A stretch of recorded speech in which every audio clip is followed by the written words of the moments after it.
Perhaps nobody has embodied the philosophy of self-science, self-experimentation with overtones of the scientific method than Seth Roberts, particularly with his breadth of self-experimentation.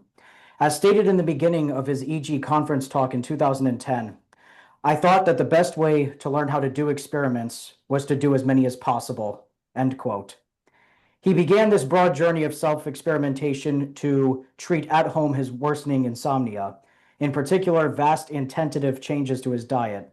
Most notably, his diet and subsequent book promoting this diet, The Shangri-La, promoting small, flavorless meals outside of the typical three big core meals a day to suppress insatiable appetites many modern people face. The only aspect more impressive than his extent of self-experimentation is his philosophy behind his self-experimentation. Thankfully, this philosophy has been recorded by Seth himself through four pillars: self-experimentation, primitive is good, subject matter always take into account, and freedom. Seth Roberts passed away from an enlarged heart in 2014. I find this venture particularly important to discuss due to the immense potential it has on the majority who have not heard of Seth's story, rather than the few who did. Thankfully, I have someone with me who did. I have with me Gary Wolfe, mastermind of the Quantified Self.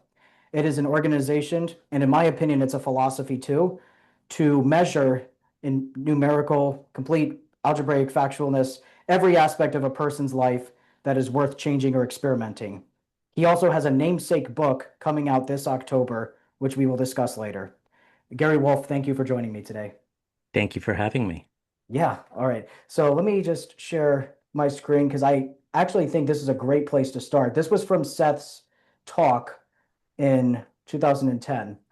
So he said one of the benefits of this journey of self-experimentation was him being both an insider and an outsider. Insider being, his own subject matter, the knowledge that helped him through this journey, and the outsider, the fact that this was outside typical scholastics, sorry. So describing himself as an insider in knowledge, but as an outsider in freedom, do you believe, my first question is, do you believe that scientific breakthroughs sometimes require exactly that combination or that separation? Okay, that's a great question. And I really like that you kind of plunged in like in the middle in a sense and like, at the philosophical level. Usually people start with, okay, what can I track and what can I get better at? And then in order to kind of answer those questions, you know, oftentimes they have to kind of back up a little bit and back up and get to a more philosophical way of thinking about evidence and themselves. And then they can go forward again and figure out how to design their experiment. So you kind of started like in a sense in the right place, in my view. But at the same time, I do want to just on the most practical level, just correct one thing in the introduction, which might give us something to talk about later, which is one of the things we learned in watching and supporting endless numbers of self experiments in the quantified self community is that it's actually not a good idea to approach it as let's track everything about our lives and just kind of get the ultimate mathematical um, simulation or portrait or kind of repository of evidence, and then kind of go look for meaning. We found that it was actually better to start kind of back a few steps with reflection and thinking about, okay, what are the questions that really would be worth spending time on to answer? And then to move forward through a kind of deliberate process of thinking about, okay, what could I observe in my daily life? And what kind of evidence could I gather that would make the effort that you have to put into self-tracking worthwhile? So I just wanted to catch that right at the beginning because Yeah. I think from the outside, when people aren't that clearly motivated to address a personal question that really matters to them, Mhm. they can end up going down a path where they spend years collecting data. And then at some point they realize, wait a second, I haven't really learned that much. And then they think, well, all this empirical thinking stuff probably is just some kind of sales pitch that somebody's giving me and doesn't actually get me anywhere. Seth was a really good example of taking an approach that was driven by his questions and not just by wanting to play around with lots of data. So I just wanted to catch that right when we started. Yeah, no problem. hmm So, Yeah. that's actually a good point. Because that would actually, because a thing I would have been, without your expertise, kind of skeptical about is, which a lot of people are actually facing this problem in today's age, is knowing what to invest in with ourselves, knowing where to start, knowing when to stop. So would you say that self-science is a lot about asking the right questions as well, not just data we collect from these ontological experiments we go in? Yes, absolutely. And to get back to what you asked about being an insider outsider, I've used that framing a lot in trying to understand what kind of resources people need to overcome the barriers to empirical self-research, because the insider outsiders in our community have provided a lot of really excellent resources. Sometimes those are domain resources, like somebody knows a lot um, about pain management because maybe they're a physician who or a researcher who works on pain management, so they have a big stock of kind of knowledge and ideas about what to track and what will work and what doesn't work. Sometimes it's institutional, right? Because somebody who's an insider, they have status, right? So they can kind of spread their confidence and spread their, in a sense, permission to do science to the people around them by, for instance, giving an opening talk in a meeting and saying, like, look, what you're doing really matters and is interesting, and here's some ways to get the best possible value out of what you're doing, right? So the insider really matters. And then Seth's understanding of, okay, why does the outsider matter? The outsider matters just as he framed it, not because you have some idea that nobody's ever thought of in human history and you're going to bring it in and convince people that there's a new physics or something, and everyone will understand that Einstein had it wrong. I mean, that's kind of the outsider as crank, right? Who's just kind of overvalues their particular ideas about how the world works. But there's another way that you can be an outsider that really matters a lot, which is the freedom that you have. And that freedom, that kind of epistemic freedom, that freedom to think in ways that maybe won't get you a reward inside your institution, that is really where the magic is. And I think something just to mark for at some point in our conversation is that Seth saw himself as an insider outsider, and he very much was. But on the outsider side of that, sometimes he had both those qualities, both the qualities of having freedom to think about what he wanted to think about and what really mattered, and those qualities of feeling like, okay, I discovered something and nobody believes me, and I'm just going to tell them how it works, and then everyone will understand, like, this is the way everybody can lose weight, right? So those two aspects of outsiderness, I think even for Seth himself, sometimes got a bit mixed up. But we can hold that for later in the conversation if you want. So wait, so with that question, did he more often see them as separate entities He kind or of as, didn't really make a distinction between the okay. two different ways of being an outsider. hmm An outsider in terms of freedom, epistemic agency, and an outsider in terms of having an idea that nobody else believed in, but that if they listened enough to you, they would come to agree with you, right? hmm And I think that's really interesting, especially around the ideas of the Shangri-La diet and some of his ideas about improving cognitive performance. Um, we can get to that. I didn't Yeah. mean to jump too far ahead, No, but no, really interesting. this is free form. And then you talk about the constraints of institutions, and what was great about Seth Roberts's case is he was very specific about it. Particularly, what he was specific about was reputation for one, career incentives, because a lot of times, especially in today's science, uh, career incentives are different than what the scientist actually want the question the scientist wants answered in the world. There's also, the most trivial, but uh, the most toxic as well, which is the need to impress others in the scientific community. Um, do you think there's a lot of room for that, maybe to change to make institutions more, I know that's a big question, to make institutions more accepting of these self-scientific endeavors? I think changing institutions is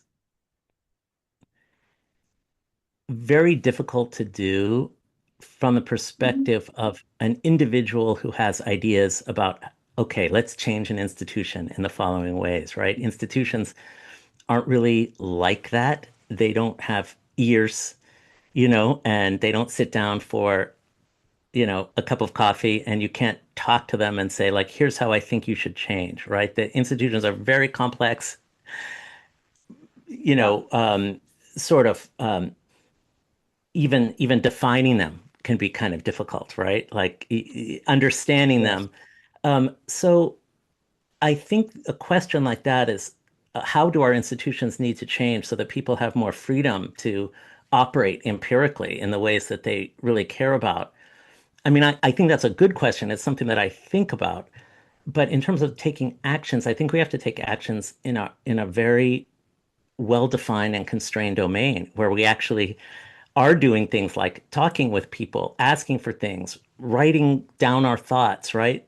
Making alliances so that we can improve things a little bit in the ways that we actually have power to improve them. Hmm. Institutional critique, is also useful, and we benefit from it when somebody who really understands how institutions work lay out a plan and say, okay, I think we should do things differently. It kind of can give us ideas, broaden our way of thinking, build those alliances. But I don't think we should mistake those for like the immediate sphere of action that we have power Hmm. over. Hmm. Yeah. And the other thing that in my research Seth really stressed is especially on the outsider aspect of it in the self-science is willingness to investigate things even when your findings have no immediate prestige to them. How important is that in self-science? Because I feel that's probably the biggest prison for a lot of scientists, and I want to know how important that is to you as well. Well, most people who are using empirical methods to answer personal questions are doing it because they have a personal question that really matters to them. And in that context, the status question doesn't necessarily play a huge role.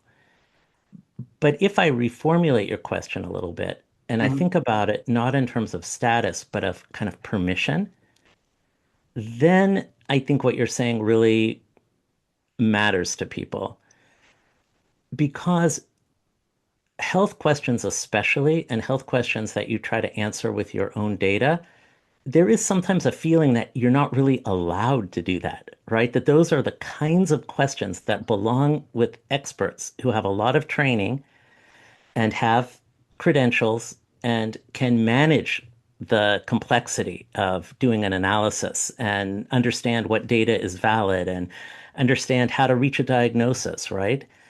Untangling that, like understanding that, well, yes, that's true for certain kinds of questions, but there are other questions that not only can you answer for yourself, but actually you're the only person who can answer them. Mhm. That is a big learning step in self-research.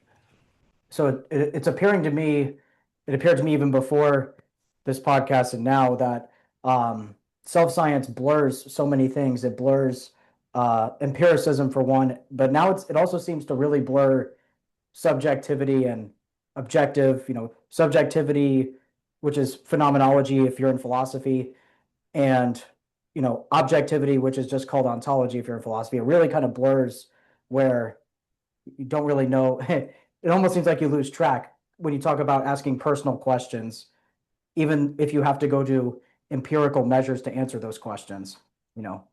And obviously, empirical and personal are two opposites, basically. Mhm. Yeah, I think when you actually do research, you find out that you can't get that much value from beginning with these abstract concepts, like what is objective and what is empirical and what is personal. You do get there if you you can at times be driven there by the needs of your research and the needs to communicate your research to other people, right? Because you kind of have to respond to feedback and critique, and you have to think deeply about what people are saying. For instance, just to put this in concrete terms, somebody might say to you, you might say to somebody, okay, I've done some self-tracking and I feel like this drug that I'm taking is causing the side effect that I have. And somebody might say to you, well,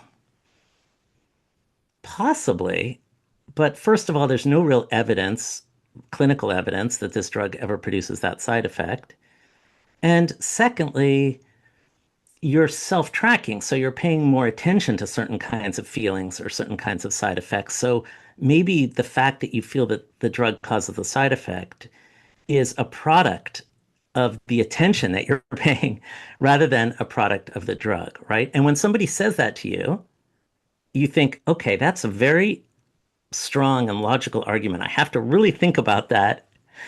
What do I actually care about here? What is the kind of reliable and trustworthy feature of my experience that I want to be tracking? Maybe I should think about tracking something that isn't so directly sensitive to the attention that I'm paying to it, but has a little bit more of the quality that you might kind of loosely call objective, right? That sort of exists in the world whether or not I'm paying attention to it. So you can get driven there. That's an example of kind of being pushed towards thinking a little bit more deeply about terms like objectivity or reliability or trustworthiness. And in the book, The Quantified Self, Learning to Observe, with my co-authors, I try to help people sort of approach their self-tracking projects in a staged way so that they can actually make progress, so that they can take into account some of these potential criticisms that arise in their own mind and are perfectly not only legitimate, but actually useful to work through for yourself without getting too caught up in feeling like you have to resolve some grand philosophical or methodological question about objectivity, if that makes sense. Mhm. Yeah, 100%. And obviously the foundation about Seth Roberts, um, the philosophy of self-science is an individual seeing themselves not just as a subject of science, but it's someone capable of of doing serious science on themselves, applying the scientific method to themselves through experimentation. Why is this? Why do you believe, in your opinion, why is this still a radical idea in 2026? It's also a really good question. I think it is still a radical idea. And the phrase that we've come to use, which is kind of academic to describe what you were just talking about, is epistemic agency.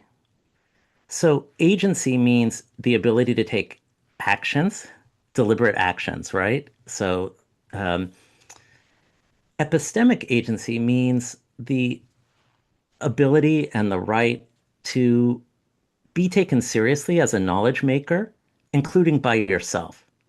So instead of just saying, I need an answer and I have to listen to somebody who knows the answer and then do what they say or read an answer, I actually have the ability, the responsibility, and also it's inevitable, whether I'm conscious of it or not, that I actually do some evaluation for myself of whether this answer, which might make sense in a bunch of different contexts, applies to me in my context. Mhm. Because knowledge doesn't really write itself into the situation that you're in. You have to apply it to that situation. Mhm.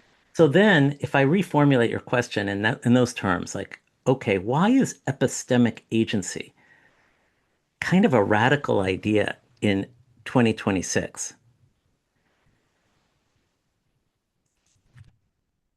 There's so much to say about it, and I don't have like a one or two sentence answer, but I do think that we have new capacities to exercise agency, to make knowledge, to share knowledge, to learn things that aren't well handled by existing institutions still. And I'll give you a really dumb example, okay? An example, though, that comes from the real world. And so the fact that it's both dumb and real is kind of interesting. So one of my co-authors, Sarah Rigare, who's Swedish, had her PhD rejected at the Karolinska Institute in Sweden because she used her own data without permission, without following kind of the required guidelines, right? Now, this institution had suffered a terrible scandal from a scientist and clinician who really hurt people a lot, violating the university's procedures on human subjects research, right? So they were very, very sensitive to this question of what are you allowed to do with people who haven't given consent? Rightly sensitive, right? But somehow in their disturbance over what had happened and the kind of processes they put in place to keep that stuff from happening again, she got caught up in that system and was told, wait, you needed to get a review of how you were using your human subjects data in advance of using it to think about in your PhD, even though that data already existed and was about yourself. So here you have this idea of epistemic agency being exercised by a person who has every right to exercise it, but being kind of caught up in an institutional way of thinking that couldn't really handle that level of just individual authority over themselves. Fortunately, she got her PhD, and the situation was resolved, but not without revealing something about the systems that we operate in. without I agency. really like that example just because anyone can see, like if they put the right frame on it, a common sense frame, that there really wasn't an ethical problem in using her own data. But institutions, they're not like that, right? They're process based and they're they need to have those processes because they're handling management of people and things and relations at scale. Whereas the quantified self research is handling things at the relation of one person, of yourself. So it simply doesn't fit into the institutional management systems that science has for us. So that's actually really interesting, that story, because I don't know if this is correct, but this showed me kind of a nice positive difference that self-science can have on the traditional scientific method. When you talk about human subjects, it's just kind of my poetic thinking coming into place. Because for the longest time, human subjects, it's kind of been it almost has a negative connotation. It almost certainly means that some pain was inflicted on someone, some degradation, some belittlement was inflicted upon someone. But when I hear self-science and when I hear you expounding on your philosophy and Seth Roberts expounding on the philosophy, it's a science that builds people up. It's not a science that does what we would think it would do, which is like, inflict pain, see how much pain a human being can endure. It's I like that really nice distinction that self-science is a scientific method that builds people up almost.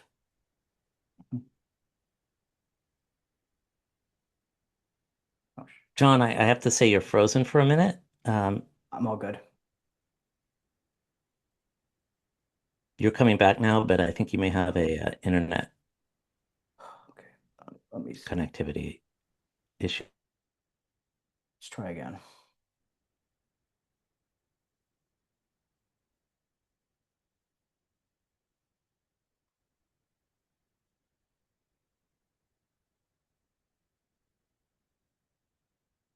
Can you hear me?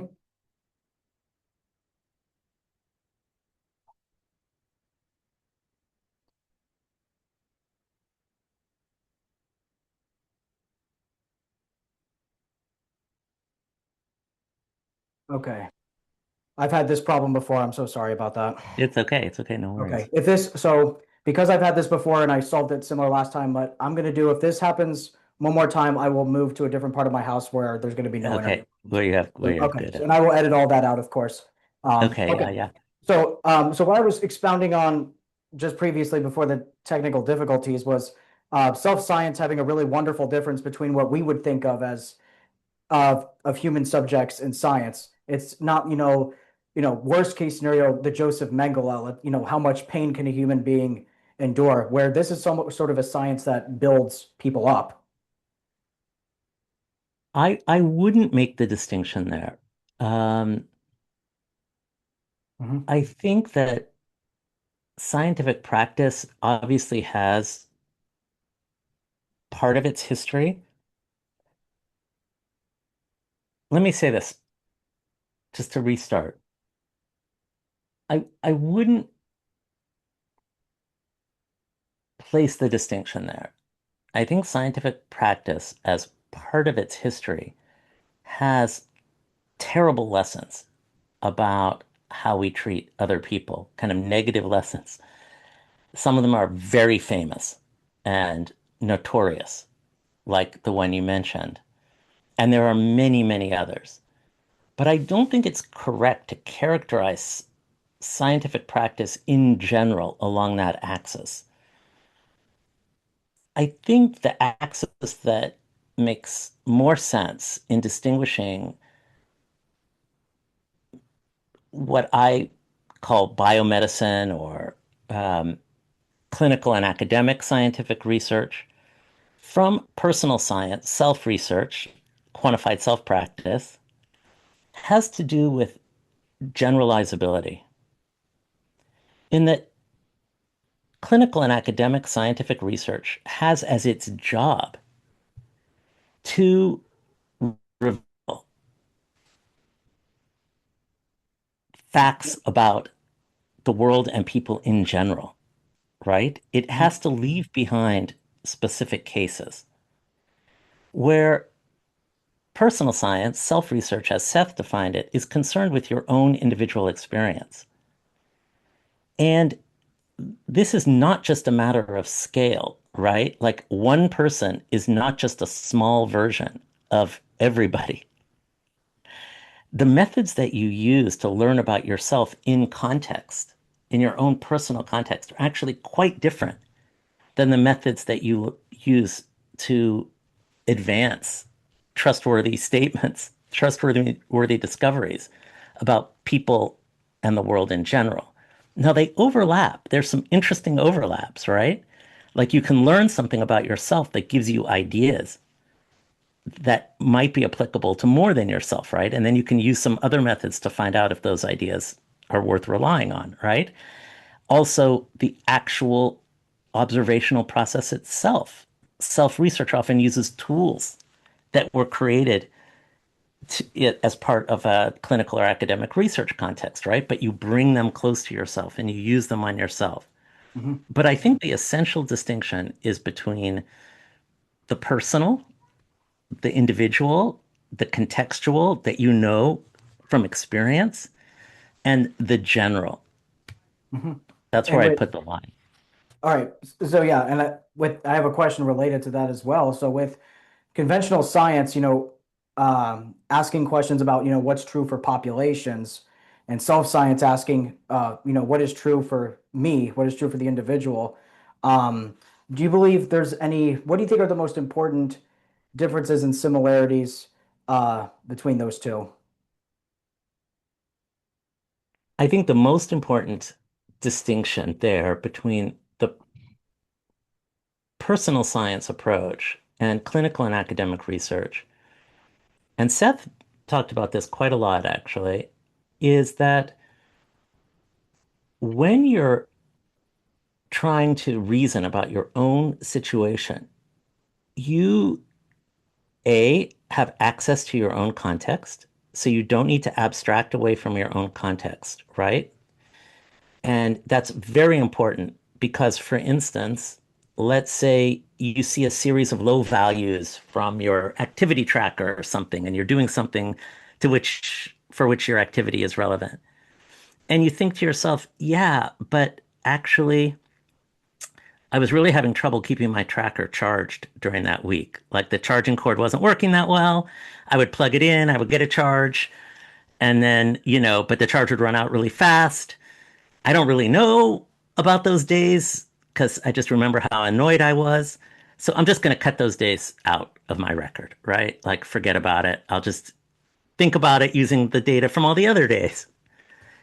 You can't really do that in a clinical or academic research project, right? You can't walk in one day and say, oh, I see some low values. I kind of remember we were sort of messed up that day.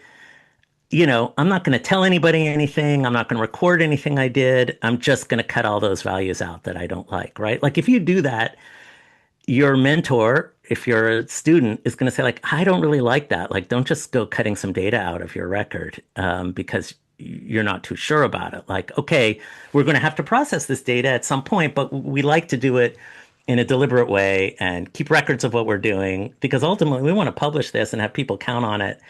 And you might not even be here because you'll have graduated. And we can't just trot you out and say, like, wait a second, why is this data missing on that day? Right? Like, that's a really simple example, but if you follow it through, you get to a very different process. You also get to a very different level of confidence. And Seth talked about this too. When we're doing self research, we're looking for hints, we're looking for clues, we're looking for things that take us one step at a time more into understanding our situation better. Learning something is really better than learning nothing, even if we still have reasons to doubt our data. In fact, the doubt is really great because it leads to refining your process and learning even more.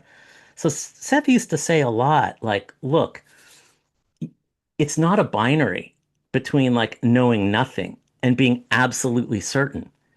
You need the level of certainty that kind of gives you some benefit. And being a little more certain about something sometimes really matters a lot.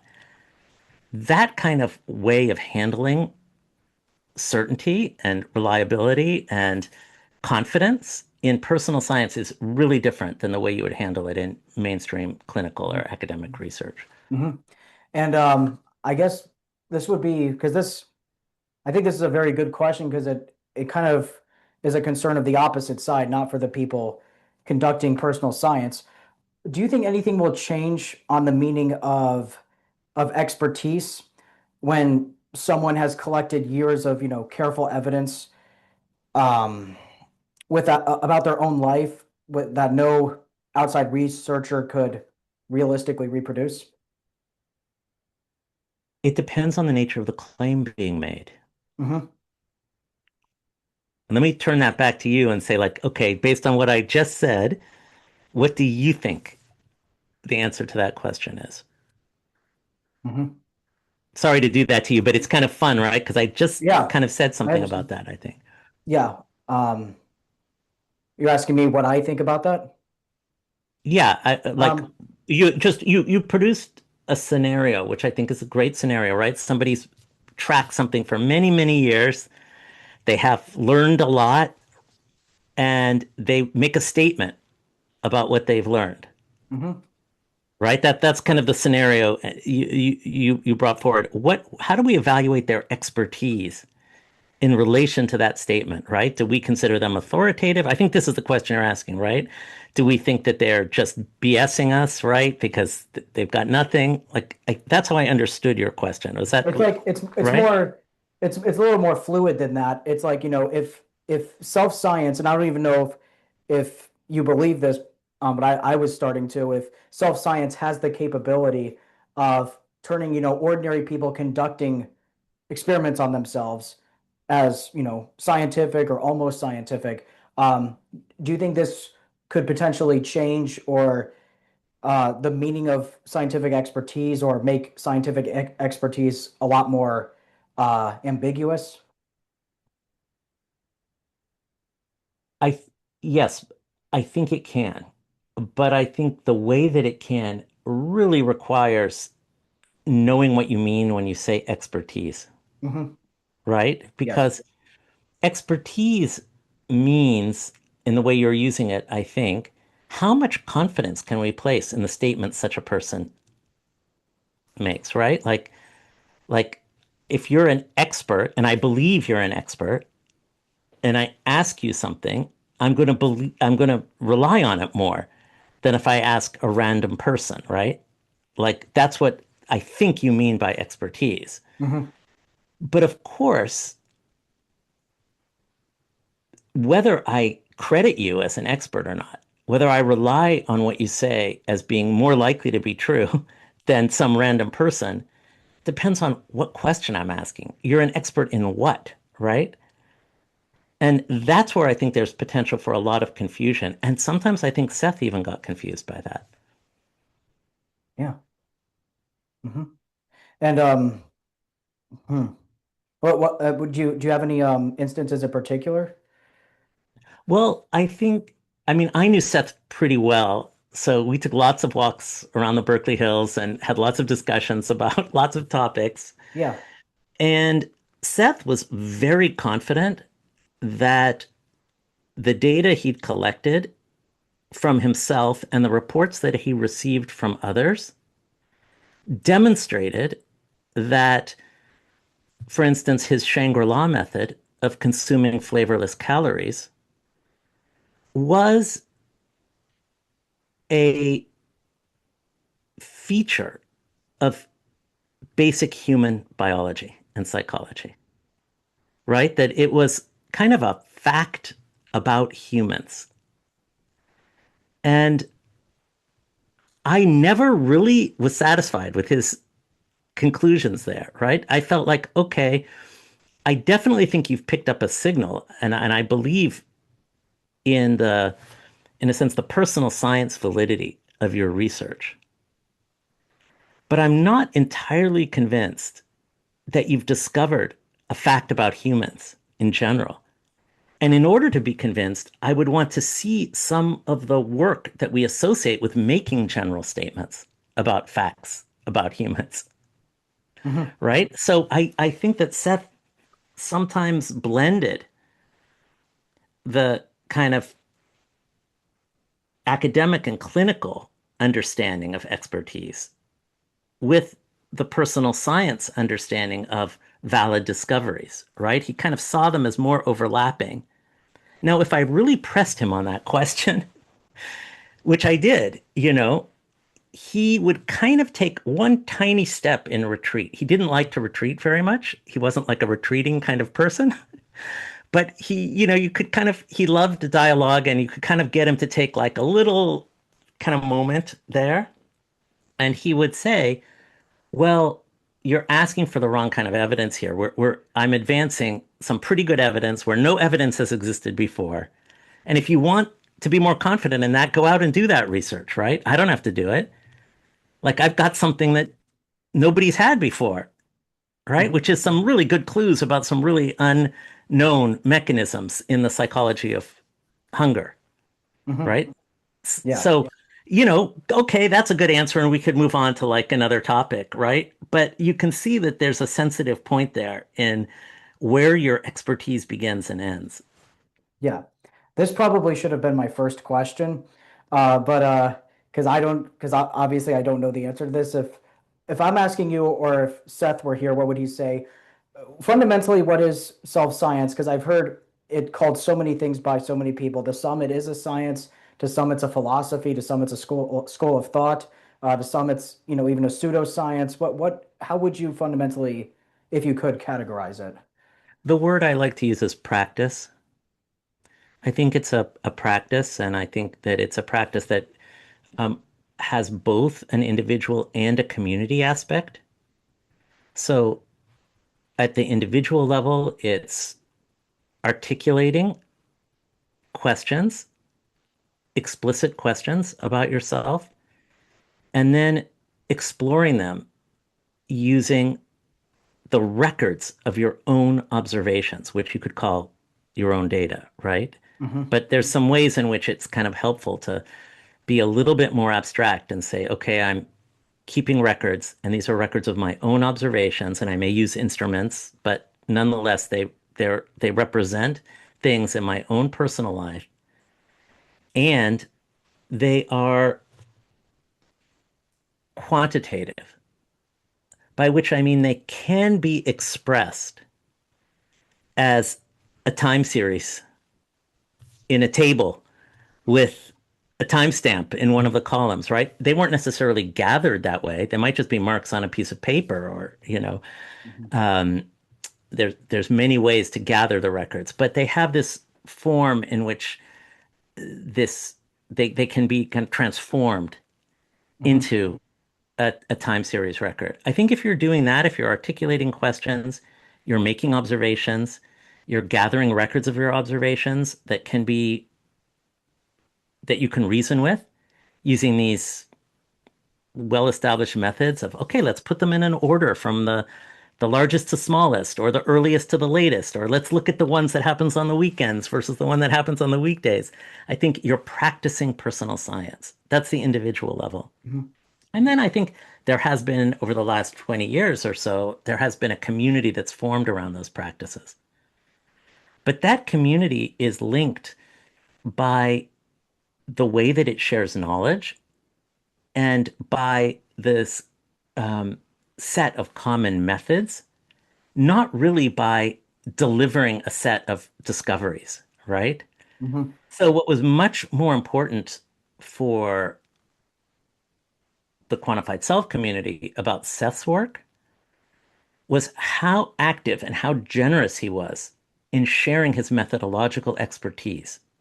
He really knew a lot about how to reason with data, and he was really, really generous in sharing it. You could literally send him a note and say, "Hey, I'm going to be in Berkeley. Would you look at some data that I have and tell me if I'm doing things in a way that could be improved?" And he would say yes. And you could go and meet him at a cafe and he would look at what you were doing and help you do it better. And he had a lot of training, right? So this is just a phenomenal contribution. Those contributions in terms of forming the community around personal science practice in the end were much more valuable than his specific discoveries, right? His idea that if you ate more butter, it would improve your cognition, right? He really believed that, and he acted on that belief. And there were a bunch of people who tried a bunch of different things around eating butter and improving their mentation, right? So that's also a contribution, right? It's a contribution of a specific idea that he had some evidence for. But in the end, it was really his methodological savvy and generosity that mattered the most. Hmm. This is reminding me a lot of, do you know who Tim Ferriss is? Sure. Yeah, I really like what he said one time. It is kind of one of those, let's set you in reality statements, but I remember he did say, what can't be measured cannot be improved. So, I'm really starting to, when I hear about things getting quantified and collected, I just can't help but have that philosophy be fresh in my mind too. Now, in order to transcend this quantified self science notion, to transcend it from, just introspection, just trial and error into a cataloged, studied, executed, practice, as you say, are there any more nuanced standards? You, I'm a little verbose at times. Are there any more nuanced standards you would set in order to, that anyone could use practices and confidently call it a self science rather than just a reflection or trial and error?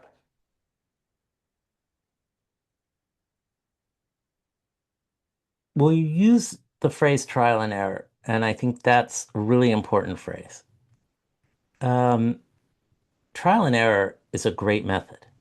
Trial and error goes back a long way. Mhm. Even animals, non-human animals, use trial and error, right? If trial and error didn't work really well, it wouldn't be a fundamental tool of human problem solving. So I see self-science, personal science, empirical self-research, whatever phrase you want to use, I see it as actually a supplement to trial and error. Yeah. It's trial and error plus a few things. The most important thing that you want to add to trial and error is making a record of your observations. Once you've got trial and error plus a record, you're really making a big improvement on naive problem solving Hmm. because now you can extend sort of the range of your trials and errors beyond what you can just remember off the top of your head, right? And Hmm. it turns out that our memories are not that reliable once we extend them over the course of, even a few hours, never mind a few days or weeks or months, which the length of a typical self-tracking project that delivers some meaningful knowledge is, a few months. It's kind of interesting to ask why that is. Like, why isn't it like a few years? Mhm. And we could talk about that, but Yeah. typical range is kind of a few months. In order to think and reason about a phenomenon over the course of a few months, you just need a record. So I would say that's the fundamental thing is to have the record. Mhm. Then on top of the record, there's skills, right? And those skills run very far. Some of the skills are masterable by almost anybody, right? Like if you have a record, you can literally stare at a piece of paper and ask, okay, is it getting, is the number going up or is the number going down, right? Like that skill most people have. But of course, there's many other things you can do with that record. And as you improve your skills, your questions deepen also, right? So, you can say things like, well, I see that the number is going down over the course of this week, but it's going up in some other weeks and going down in some more weeks. It looks like it varies across a range. Can I say what is the typical range across which it varies? And if I can say what is the typical range of its sort of normal ups and downs, then I can ask, well, wait, are there some times when it's outside that typical range? What happened then? Right? Now we're starting to really develop our skills. And then it goes on from there, right? And sometimes you see people do really, you know, interesting and more advanced analysis of the records of their data that kind of look like a classroom science project or even a publishable, clinical or academic project. And so I see like what counts as personal science, which is where your question began, Mhm. as being a little bit like the question of like what counts as music, right? Like, well, we kind of have a nice big acceptance of things that count as music, and there's really nobody who can tell you like, well, I mean, people will say it, but you can disagree with them, right? People can say like, that's not music. It's just noise. And then you can say, well, you just don't understand. And, so Yeah. we can have those arguments. Nonetheless, even though we know that like lots and lots of different things can kind of count as music, that we have in our own minds a kind of sense of like some people are really good at music, right? Like I can learn something from that person because my God, like what an excellent musician they are. And I think the same thing is true of personal science. I'm not into really setting like strict boundaries and saying like that's not empirical self-research. You haven't done X, Y, and Z, and therefore I reject you, right? Like no, if you're keeping records of your observations and thinking about them, reasoning about them, you're doing something that is more or less personal science. But that's also not to say that maybe you can learn something and Yes. maybe some people are really have solutions to kind of the things that are frustrating you and making you doubt your own records. For instance, hey, I have collected all these records, but I really think maybe they're just kind of BS, right? I look at them, I don't really believe them. How can I figure out whether I should trust them more? Well, now maybe you have something you can learn. Yeah, and I love that. I love that detail you shared with me that that Seth was like a very wonderful, ideal person to share your results with. Um, which because that kind of shows to me how true he was with his word of the self science, because he was down to the last stage of the scientific method, which is the hardest one to push yourself through, which is peer review. Because there's always that possibility, no matter how much data you have to back yourself up, there's always that possibility that the conclusion that you hold so dearly from your experimentation is going to be ripped apart, and somebody's going to show you a new way to look at it, and then you realize you're wrong. So I just love Well, I just love yeah. that's nerves, right? That's Yes. nerves, and we all have to overcome nerves when we do skilled practice, right? Like even Yeah. you go to another country and you've learned some of the language, and you know that in order to get better and just have to have fun and kind of meet people, you've got to use your language, but it's not that good, so you got a lot of nerves, and then you start speaking with people and you realize that actually you have a right to speak a language even if you don't speak it very well, and most people are going to Yeah. be like, not like, okay, you're a moron. They're going to be like, okay, you're a person who doesn't speak this language that well, and Yeah. either I have time for you, or maybe I don't have time for you. But it's not a reflection on you really. It's just Mhm. like you with a certain level of skill, and I think the same is true of personal science. Everybody has nerves, we all kind of get nervous about when our skill level is exposed in public. But if you can kind of get over your nerves, and you can have somebody, say to you, actually, I don't think you did that right. You made a mistake there. You can really learn a lot. So Seth Yes. had a kind of nice quality where he didn't make you feel ashamed Hmm. if your skill level was lower than his, which it often was, especially in these kind of analytical workflows. I mean, he used some really neat methods for his own self-tracking, and he never made you feel like you should not ask for help because it would embarrass you. Not everybody has that quality, so I Yes. just really admire him for that. Yeah. I mean, if you were to, I mean, I'll just throw it in there. If you were to sincerely ask me what I think could be the biggest change in the scientific community, I wish we could, and I think I can already guess that you're in alignment with this too. I wish we could just prioritize everything on the process and place really, I don't think any, but close to zero emphasis on the destination or the conclusion you come to. To think of science as a verb rather than a noun. So it's something Yeah, that. well, that's what I mean by practice. And I think, getting your head straight about that is really helpful for overcoming this kind of permission problem that people have in Yes. thinking empirically about their data. I think it helps to recognize that, yeah, there's a clinical enterprise, for instance, which is going to put drugs on the shelves of, America's drugstores or drugstore, as it increasingly turns out to be, um, Mhm. since it appears there's only going to be one left. But when you do work like that, you have a different level of responsibility. And you should be in an adversarial process in which, you are subject to some control and conflict over what you say to the public, right? Like that makes sense. That's a job that has to be done. But you, when you're doing your own self-research, you don't have that job. You're not putting pills on the shelves of America's drugstore, Yes. right? Like you have just the job of getting better at understanding the problem you've defined for yourself. And so you shouldn't be ashamed of using methods or practicing your skills, even if those skills aren't at the highest level. Yeah, absolutely.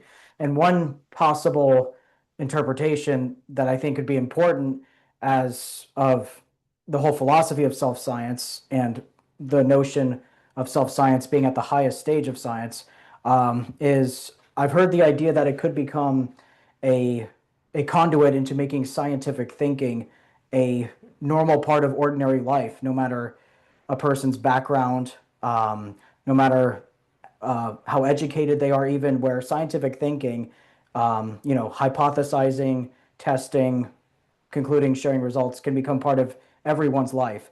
Um, so, I mean, how seriously do you take that possibility? Well, it's a good question. And, you know, it seems utopian, but at the same time, I'm really struck by the fact that in 1948, when they were drafting the Universal Declaration of Human Rights after World War II, they kind of formulated a bunch of domains of human life where we might want to um, say some clear things about what we can expect from states, institutions, and ourselves. And in Article 27, they explicitly articulate the human right to participate in the cultural life of the community, including in science.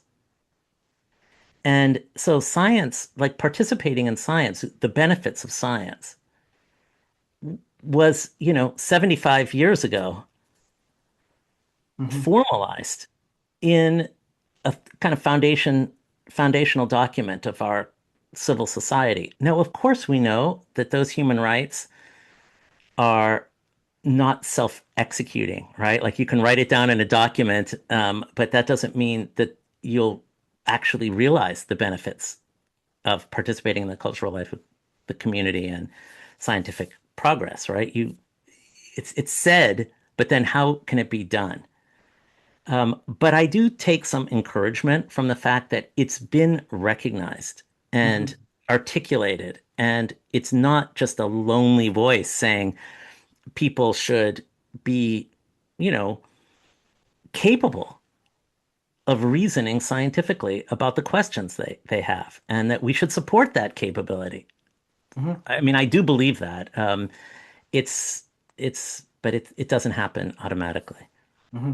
I'm very struck by them using the word cultural and science in the same word because some of the more, I don't want to get too political, say whether this is correct or not, but I've heard, because that's another thing that are usually polar opposites. I've heard a lot of people that, swear by science, the scientific method, say that culture is the enemy of science. And then we're talking about a utopia, possible utopia, as those two becoming one and the same. Yeah, I mean, if we I don't know how you understand science if you don't understand it as kind of part of our cultural Hmm. legacy. Yeah. It's because airplanes work. It's because we fly in airplanes. We are it's because we've landed rovers on Mars. So that's how we know science has shaped our culture. So, and my last question about Seth Roberts, and then we'll dive into your philosophy of the quantified self. So, so let's picture like another possible utopia of Seth Roberts' approach becoming a cultural norm, becoming a normal thing. Tens of thousands, hundreds of thousands, millions of people carefully observing themselves, uh, you know, to be specific, things going wrong in their life, in their health, forming hypothesis, experimenting, keeping a log, as you say, and sharing what they learned.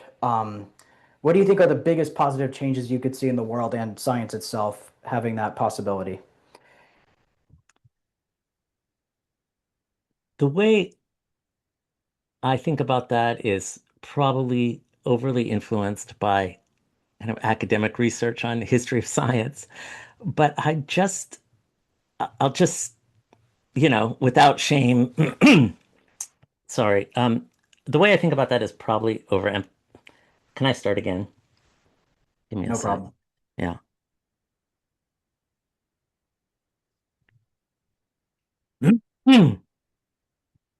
The way I think about that is probably over influenced by academic research on the history of science, but I'll just say what I hope for without embarrassment, which is that I see scientific practice as being fundamentally about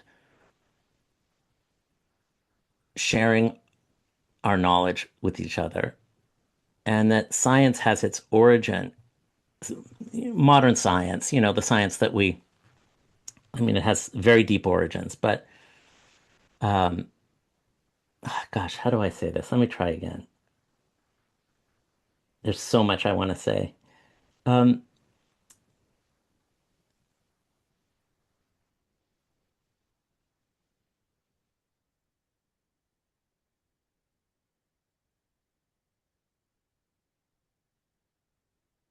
I think science is fundamentally about being able to reason about the real world. And reasoning about the real world requires being able to change your mind and to know more tomorrow than you knew today. And when you do that, you have to be able to listen to other people and to sort of respect the fact that nobody has the full picture or the right answer, but that if you are willing to articulate your idea, make some observations, expose your reasons, you can actually improve your own thinking. That kind of exchange, this is to me just the foundational basis of living together as human beings.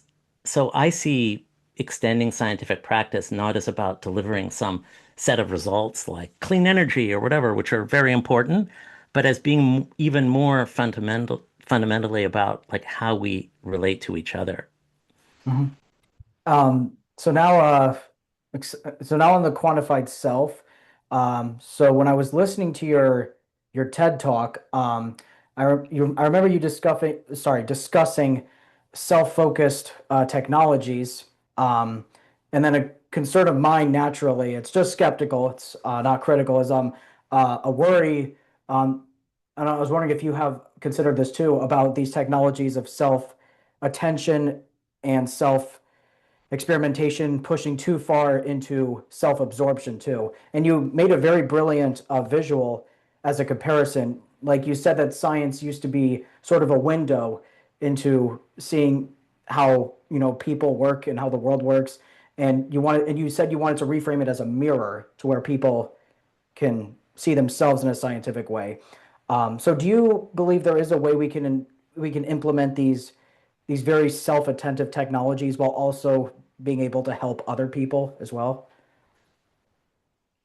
I think the place that the self-focus of quantified self meets our family, our work, our community is in supporting each other to evaluate our ideas and improve our methods of reasoning. Mhm. So you can't do it on your own. And the quantified self has been a very generous knowledge sharing community. Seth was part of forming that community. Yeah. And I think that's where it's not just navel gazing, right? It's attempting to solve a problem that you have and learning something. And that learning turns out to be useful to the people around you. So, you know, I think a little bit of empirical feedback might actually be part of the answer to this endless stream of kind of self-help solutions where there's one book and another book and another book, and you kind of follow through all of these different ideas and you bore your friends and your family members who are like, but last month you were into this and now you're telling me that that didn't work and you're into this. This is all very tiresome, right? I think if you can take a little step back, do some meta thinking, some meta self-help, I like to call it, like Yes, not that's just like what's the idea, but how do I know if beautiful. the idea works? That's nice for people. Mhm. And I'm very excited to ask you this because virtually everyone I know has this problem. I think more people than will ever admit suffer from this. So, with the philosophy, no, as the practice, as you say, of self-tracking, lots of people, even myself included, at times, we have anxiety around numbers. Like a lot of people are scared to check their bank account. Young people are scared to check their grades or their GPA. Some people, I know a lot of people who have had a lot of anxiety about checking their how much they weigh. Is there a way to implement these self-tracking technologies while also kind of reducing the anxiety that people do experience around, quantifying themselves? That's a great question. I mean, I feel like that question should almost lead, in a lot of discussions of self-tracking practice because it's really difficult to get yourself out of the optimization mindset where a number represents a goal and therefore looking at the number already has the answer in it, which is, am I achieving my goal or not achieving my goal? Which already has an emotional kind of consequence, which is, do I feel good about myself today or bad about myself today? Sometimes that kind of really tight feedback loop where a number represents a goal and controls kind of your emotions, Hmm. sometimes that's really appropriate, right? Like if you're training for a track meet and you have invested a lot in getting a certain time, then you want to look at that time and change quickly Hmm. how you're thinking and what you're doing based on whether you think you're going to achieve that time or not. So that's perfectly valid, legitimate, common use of these numbers. But there are many areas of our lives which are not like a track meet. They are not like a race to a finish line in which the path is defined by two stripes that you're not going to go, outside of.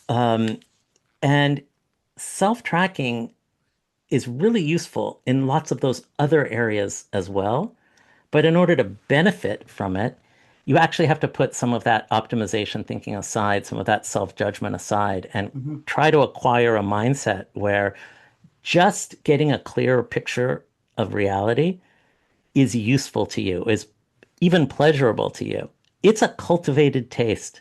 I don't want to pretend that it just happens automatically. You have to kind of give yourself some experience and kind of enjoy that process of, okay, I know more about this today than knew yesterday, even if I don't see some optimization function happening here that thrills me.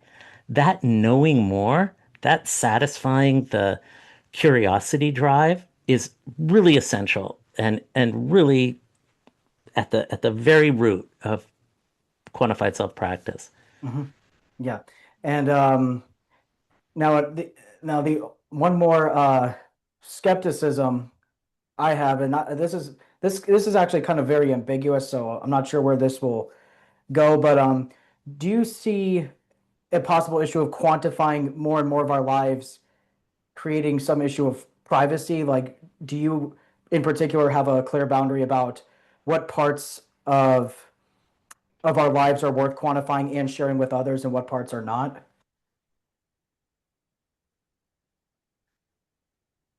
Yeah, it's a, a good question and one that has a lot of different Yes. dimensions to it.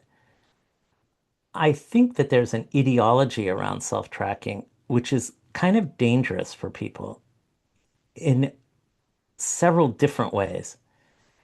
And that ideology is you just need to have all the data you possibly can. And eventually you'll be able to answer some important questions with it. For instance, by feeding it into an AI and just asking the AI, what should I do? And it knows you so well and it's running some simulation. Those are fantasies, right? Like that's not the world we live in. That's a fantasy about sort of outsourcing our agency to some poorly defined, kind of imagined techno expert that will tell us what to do, right? And this is just like it's not real and it encourages you to do things that probably are counter to your interests, right? Like just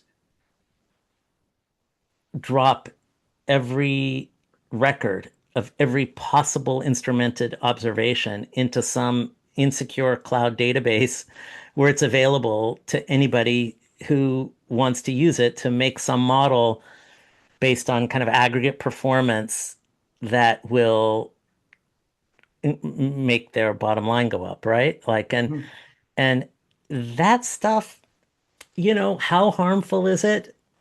I I think that's kind of a sort of a strange asking somebody that question is kind of asking them to kind of state their very generic cultural orientation because you can't really answer it in a solid empirical way. But I'll just say that my orientation, cultural orientation, tells me I don't want to do that. That seems bad to me. I don't want everything that I've recorded about myself in the hands of some cloud service where I don't know what they're going to do with it. I can't tell you some instance where it's really hurt me, right? So I'm just telling you what my orientation is. I think it's a bad idea.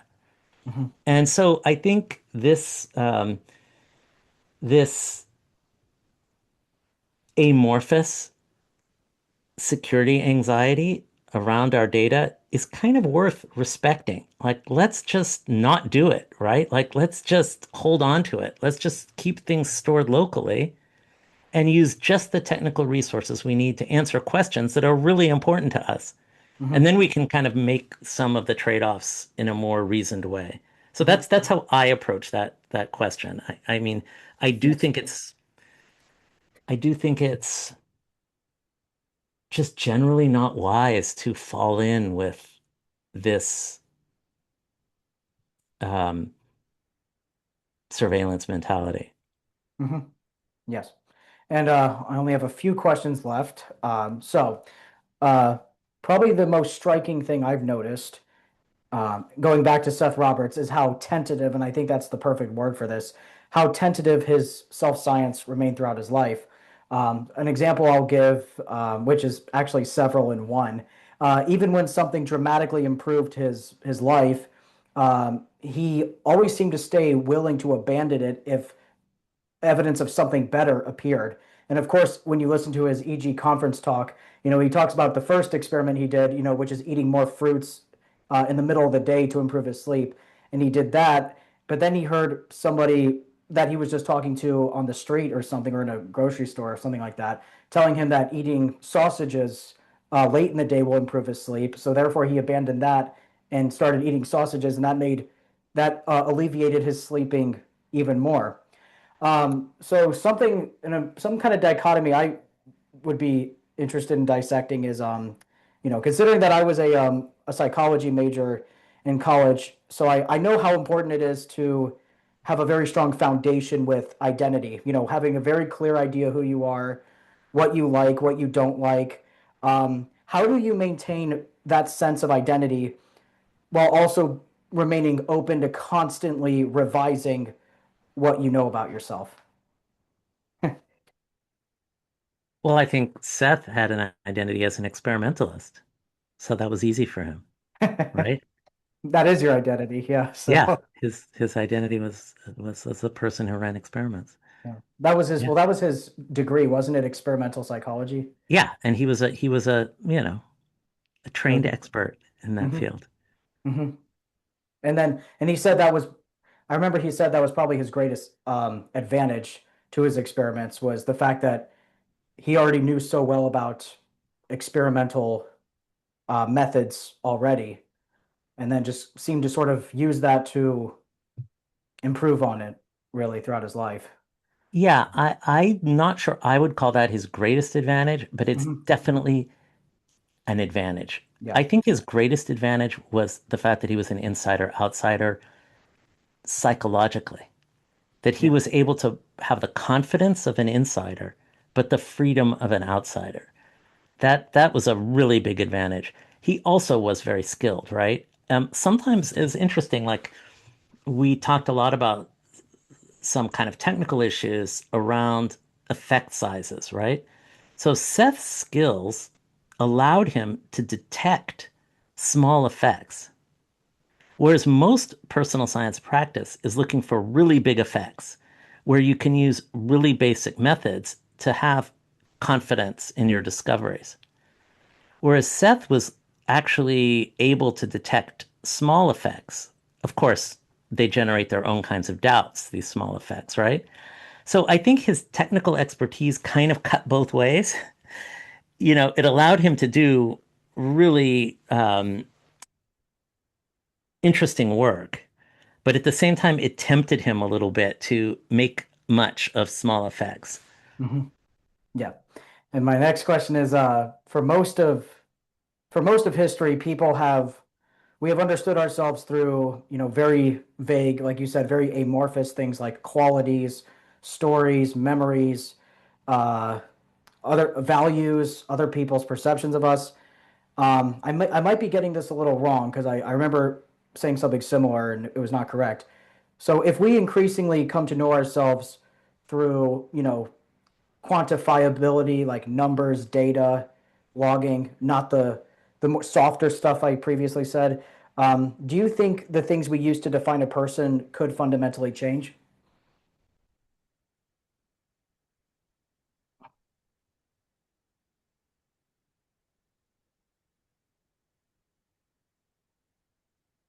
I think those definitions of what defines a person are very academic, right? So I guess I don't know that they matter that much in a way, right? But I do think that I think that I see myself struggling and a lot of other people struggling to understand how to cope with the technologies that dominate our personal lives. And I think there are some tools in self-research that can help us with that coping. So to me, that's like the big story, maybe around that kind of relates to the question you asked about how we define a human being. Um, but maybe I'll leave it there. Hmm.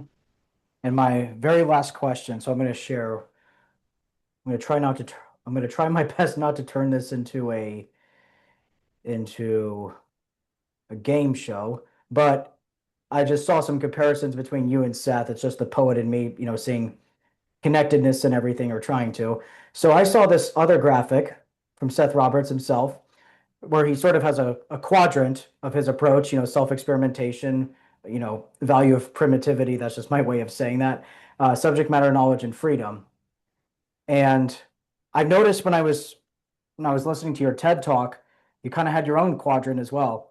So you talked about you were elucidating on aspects of ourselves that would be most positively expanded or affected by the quantified self, which is the four that you listed were self-improvement, self-discovery, self-awareness, and self-knowledge. So, and like I've told guests of mine this in the past, the difference between me and a TED Talk is you have a strict time limit on a TED Talk. For this last question, I'll give you all the time you need on how the quantified self best impacts those four. That's a framework I haven't revisited since 2010 or something when I gave that talk. So I probably can't do that. Yeah, I have to like really think. I'm like, yeah, I guess I did use that framework, to just kind of basically outline the progressive kind of depth of what you could learn from your own data, but I haven't used it in a long time. The framework that I use in the book and with my colleagues in our research is a framework, a process-oriented framework, a practice-oriented framework. And its stages are question, observe, reason, and explain. And as you can kind of more easily picture, right, those are four stages of a self-tracking project. And in the first, you try to articulate the question that matters to you. it's And in another the quadrant. second, yeah, exactly. Yeah, yeah. And in the second, you try to really understand what you should track. What is the phenomenon that will give you some insight into the question you have and make some records. And in the third, you arrange your records and then reason about them using some of the tools that we adapt from scientific practice. And in the fourth, something that is very important and often underemphasized, you explain what you've learned. And it really helps also to explain it to others. And when you explain it, you often go back a few stages and think, okay, I'm not totally happy with my explanation. I have to look at how I was reasoning with my records. And Mhm. then you're reasoning about the records and you go back again and you think, boy, I wish I had this other kind of record, or I wish I had classified this observations I was making into like two different things. Like instead of just how tired was I wish I had like how tired I was in the morning versus how tired I was in the evening. So now you're back at like, I think I'll do that for a few weeks, right? And then, you might even be through your learning, be driven back to the first stage and say, like, look, I'm asking about tiredness, but I don't think I really mean tiredness exactly. I think I mean, you know, um, uh, discouragement, say, Mhm. right? So now I've changed the question that I had, right? And so there's this process of going forward through questioning, observing, reasoning, and explaining, and a question of working backwards. And I think that framework is much more, I found it to be much more useful in teaching and learning than a framework that's about these more abstract philosophical concepts. It's a brilliant answer. And if my memory is correct, your book is coming out October 6th, right? October 6th. Yes, yes. Where if people want to come looking for it, where do you recommend people? I think people uh, can go to any online bookseller. You can, if you order the ebook, you can get it directly on October 6th, but it has like a very nice hardcover if you want it on your shelf. And you can, get it Yeah. from any bookstore, really. And you said you had co-authors too? Yeah, there are six of us in the personal science research group, two Americans, a Swede, a Dutchman, and two Danes. So it's an international project, and it's based on over 15 years, really 18 years of collaborative research in the classroom and in the quantified self community, actually helping people learn things from their own data about questions that really matter. So, as I said earlier, I like to call it a meta self-help book because it doesn't have any suggestions about what you should do. It just tells you how to find out if the things that you think might work really work for you. Mhm. All right, this has been Self-Science at the Highest Stage, The Legacy and Philosophy of Seth Roberts with Gary Wolf. Thank you so much for joining us today. Thanks, John. Thank you. Yep, bye-bye.